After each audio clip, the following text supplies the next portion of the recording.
Sir ଶୁଣନ୍ତୁ, ରୋଷେଇ କରିବା ଦାୟିତ୍ୱ ରୋଷେଇଆଙ୍କର। ରୋଷେଇ କରିବା ସମୟରେ ଯଦି ଚାଉଳ ନେଲେ ସେମାନେ ପାଛୁଡ଼ିଲେ ଧୋଇଲେ ସେ ସମୟରେ ଯଦି ବାହାରି ଥାନ୍ତା ମୋତେ ଯଦି ଅବଗତ କରାଇଥାନ୍ତେ ମୁଁ ସାଙ୍ଗେ ସାଙ୍ଗେ ତା ଉପରେ ଷ୍ଟେପ୍ ନେଇଥାନ୍ତି। କିନ୍ତୁ ସେମାନେ ସେ ସମୟରେ କିଛି ମୋତେ ଜଣେଇଲେନି। ଯେତେବେଳେ ପିଲାମାନଙ୍କୁ ଭାତ ପରସିଲେ ଏବଂ ଭାତରୁ ଯେତେବେଳେ ବାହାରିଲା ପିଲାମାନେ ମୋତେ ଜଣେଇଲେ, ମୁଁ ସାଙ୍ଗେ ସାଙ୍ଗେ ଯାଇକି ଭାତ ଫୋପାଡ଼ିବା ପାଇଁ ପିଲାଙ୍କୁ କହିଲି ଏବଂ ରୋଷେଇଆକୁ ଯାଇ ପଚାରିଲି। ରୋଷେଇଆ କହୁଛନ୍ତି ଯେ ଆମେ ଧୋଇଲା ବେଳେ ବାହାରିଲାନି, ପାଛୁଡ଼ିଲା ବେଳେ ବାହାରିଲାନି। ଯଦି ଧୋଇଲା ବେଳେ ଆଉ ପାଛୁଡ଼ିଲା ବେଳେ ବାହାରିଲାନି ତାହେଲେ ଭାତରେ କେମିତି ବାହାରିଲା?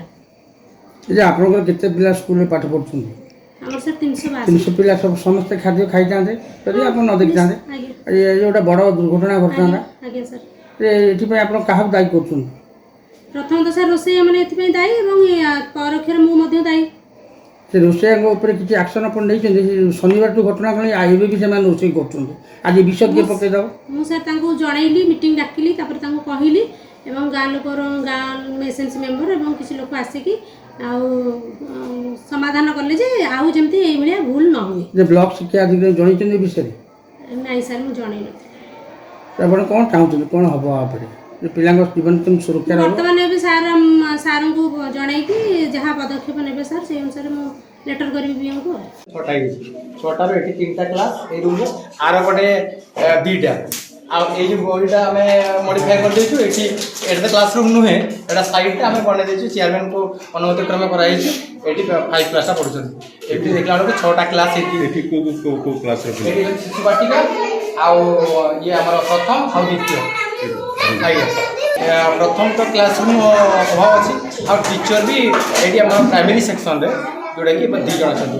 ତ ଯେହେତୁ ଏଠି ମିଶିକି ଅଛି ଆମର 1 to 8 ଭିତରେ ମାତ୍ର ଅଛନ୍ତି ଆମର 4 ଜଣ ଷ୍ଟାଫ୍ ଅଛନ୍ତି। ତ 1 to 8 କ୍ଲାସ୍ ଅଛି। ଆଉ ହାଇସ୍କୁଲ ଯେହେତୁ ମିଶି ଅଛି ତ କମ୍ପ୍ଲିଟ୍ ହେଇ ଚାଲିଛି। ସବୁଠୁ ଦୁଃଖଦାୟକ ଯେହେତୁ କ୍ଲାସ୍ ଯେତେ ସମସ୍ତେ ପଶି ଯାଉଛନ୍ତି, ଯାହାଫଳରେ ଏଠି ପୁରା ଫାଙ୍କା ହେଉଛି, ଯାହାଫଳରେ ପଢ଼ିବାକୁ ବହୁତ ପ୍ରୋବ୍ଲେମ୍ ହେଉଛି। ଛୋଟ ପିଲା ପାଟି ତ କରିବେ, ଯାହାଫଳରେ 3-3ଟା କ୍ଲାସ୍ ବେଳକୁ ଆମର ଟାଇମ୍ ସବୁ ଯାହା ଦିଆଯାଇଛି, ଯାହାଫଳରେ କୋର୍ସ କମ୍ପ୍ଲିଟ୍ ହେଇପାରୁନି। ସବୁଠୁ ଦୁଃଖଦାୟକ, ଯାହାଫଳରେ କ୍ଲାସ୍ଟା ମାନେ ଏତେ ଆପଣ ଏକା ପଢ଼ୁଛନ୍ତି ନା? ଆଜ୍ଞା, ମୁଁ ଏକା ଦିଦି ଅଟେଜ୍ ହେଉଛି। ଜଣେ ଏଠି 3ଟା କ୍ଲାସ୍ ଏକାଥରେ ନେଉଛନ୍ତି। ଟାଇମ୍ ସେ ରୁଟିନ୍ 3ଟା ରୁଟିନ୍ କଭର୍ କରାହେଉଛି। ସେପଟେ ବି 2ଟା କ୍ଲାସ୍ ରୁଟିନ୍ କଭର୍ କରାହେଉଛି। ଏଇଭଳିଆ ପରିସ୍ଥିତି ଏଇଭଳିଆ ଚାଲିଛି ସିଷ୍ଟମ୍। ଏଇଟା ସାର୍ ବହୁତ ଦିନ ହେଲା ଚାଲିଲାଣି। ବହୁତ ଦିନ ଚାଲିଲାଣି, ବହୁତ କମ୍ପ୍ଲେନ୍ ହେଲା ପରେ କିଛି ସୁଧୁରିଛି। କେତେ ବର୍ଷ ହେବ ଏମିତି ଚାଲିଛି? ସାର୍ ପାଖାପାଖି 4-5 ବର୍ଷ ହେଲାଣି।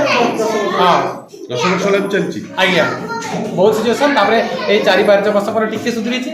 ତ ଫିର୍ ବି ବହୁତ କ୍ଲାସ୍ ରୁମ୍ ତ ନାହିଁ, ଟିଚର ତ ନହେଲା ବେଳକୁ ବହୁତ ପ୍ରୋବ୍ଲେମ୍ ହେଉଛି। 2ଟା ଜିନିଷ, କ୍ଲାସ୍ ଟିଚର ଆଉ ରୁମ୍, ଏଇ ଦିନରେ ଆମର 6 ଜଣ ରୋଷେଇ ଅଛନ୍ତି। ଆଉ ସେମାନେ ତ ଠିକ୍ ଭାବରେ କହୁଛନ୍ତି ଆମେ ଚାଉଳ ଆଣିଲୁ, ଓଜନ କରି ଆଣିଲୁ, ବାଛିଲୁ, ପାଛୁଡ଼ିଲୁ, ଧୋଇ ରୋଷେଇ ହେଲା। ରୋଷେଇ ଖାଇବାକୁ ଦେଲା ପରେ ସେ ଖାଦ୍ୟରୁ ପିଲା ଖାଇନାହାନ୍ତି, ତା ପୂର୍ବରୁ ସେମାନେ ଦେଖିଲେ ଯେ କ'ଣ ତାର ବାହାରିଛି। ଏଇଟା ହେବା କଥା ନୁହେଁ, କିନ୍ତୁ କୌଣସି କାରଣରୁ ହେଇଛି ସେଇଟା ତ ଆମେ କହିପାରୁନୁ।